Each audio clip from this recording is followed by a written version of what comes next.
자, 두 번째 영상입니다. 자, 상관관계 분석이요. 자, 이게 여기서부터가 이제 많이 어려우실 수가 있는데, 아마 여러분들이 사회복지 실무에 가셨을 때 한 번쯤 볼 수는 있을 거예요. 그런데 이거는 잘 모르셔도 괜찮습니다. 만약에 제가 생각할 때 이런 거예요. 우리가 바로 직전 영상에 배웠던 교차 분석이요. 교차 분석하고 지난주에 배웠던 빈도 분석 정도만 여러분이 잘 이렇게 그러니까 표를 딱 봤을 때 뭐 이런 거예요. 남자는 20명, 여자는 50명. 이렇게 그걸 표를 보고 쓸 수만 있을 정도가 되면은, 글을 쓸 수 있을 정도 되면은 굉장히 훌륭하신 겁니다. 여러분, 이게 뭐 대학생이라고 그거 다 잘하는 거 아니에요. 절대 아닙니다, 그거는. 자, 그래서 지금부터 얘기하는 상관관계 분석은, 야, 이게 옛날에 내가 수학 시간에 배운 것 같기도 하고 안 배운 것 같기도 하고 그런 내용이에요. 이거는 두 변수가 얼마나 관련이 있는지를 살펴보는 방식이에요. 자, 상관관계, 릴레이션, 관계, 너하고 나하고의 관계, 너희 집단과 우리 집단의 관계, 뭐 이런 겁니다. 자, 그래서 가장 쉬운 예를 일부러 들었어요. 2번입니다. 이 상관관계 분석은 당연히 컴퓨터가 해요.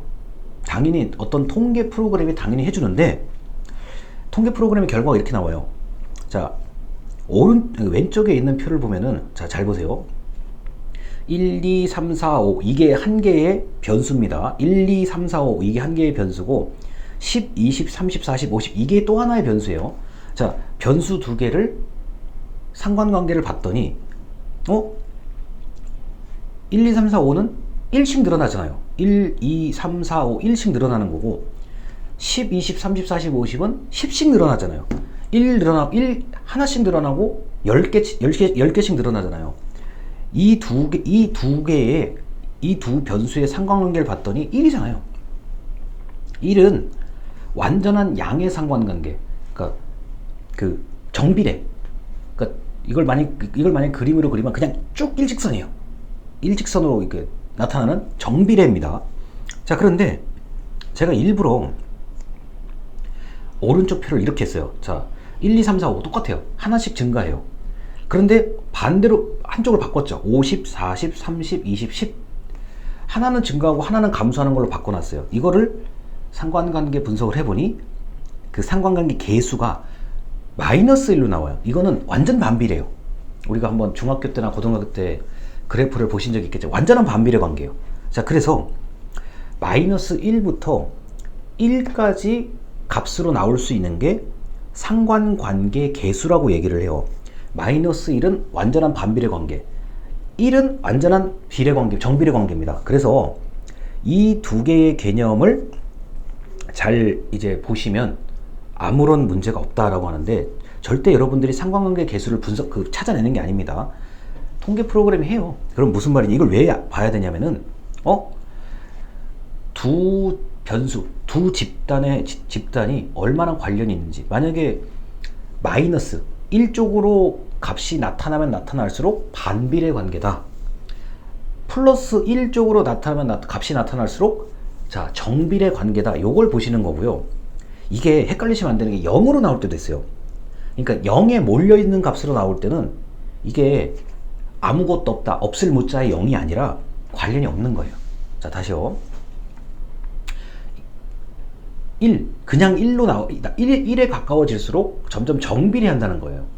두 변수가 정비례한다는 얘기고요. 마이너스 1로 가까이 가면 갈수록, 예를 들어서 마이너스 0.7, 마이너스 0.8 이렇게 가까이 가면 갈수록 반비례 관계로 나타나는 겁니다. 근데 0, 예를 들어서 0.1, 마이너스 0.1, 0.2, 마이너스 0.2 이렇게 되면, 이렇게 0에 가까운 숫자로 갈수록 양쪽은 관계가 없어요. 관계가 없다는 거. 그러니까 없다는 0이 아니라, 제로가 아니라 0으로 상관관계 계수가 나오면 나올수록 두 변수는 관련이 없다는 뜻이에요. 자, 그래서 이게 이제 이런 얘기를 전 어렸을 때 배웠거든요. 100명이, 여러분 이제 우리 강의실에 100명이 있어요. 100명이 있는데 20명이 똑같은 행동을 하고 있어요. 자, 잘 상상을 해보세요. 100명이 있는데 20명이 똑같은 행동을 하고 있어요. 그럼 아무래도 눈에 띌 거 아니에요. 100명 중에서 70명이 똑같은 행동을 하고 있어요. 그럼 눈에 완전히 띌 거 아니에요. 그 다음에 100명 중에서 100명이 똑같은 행동을 하고 있어요. 그럼 완전히 일치되는 거잖아요. 자, 그런 식으로 뭐 상관계수가 뭐 예를 들어서요. 상관계수 0.5를 넘어간다는 거는 대단한 거예요. 그러니까 두 변수, 두 집단의 관계가 0.5가 넘어간다는 거는 경향성이 분명하다는 거예요. 흔히 하는 말로, 자, 이쪽 집단의 100명과 이쪽 집단의 100명이 뭘 하는지를 봤는데, 자, 양쪽 집단에서 똑같은 행동을 하는 사람의 인원이 40명이라는 거예요. 그러니까 다시 말해서 100명 있는데 이쪽 40명, 이쪽 40명이 똑같은 행동을 하고, 이거 굉장히 높은 거죠. 당연히 눈에 띌 거 아니에요. 우리도 그런데 쟤네도 40명, 우리도 40명이 왜 똑같은 행동을 하고 있지? 이제 이렇게 한번 생각을 해보세요. 그러면 이게 이해가 금방 돼요. 만약에 100명, 우리 100명도 다 똑같은, 우리 100명, 너네 100명 다 똑같은 행동을 하고 있다 그러면 완전한 이제 1 또는 마이너스 1의 값이죠.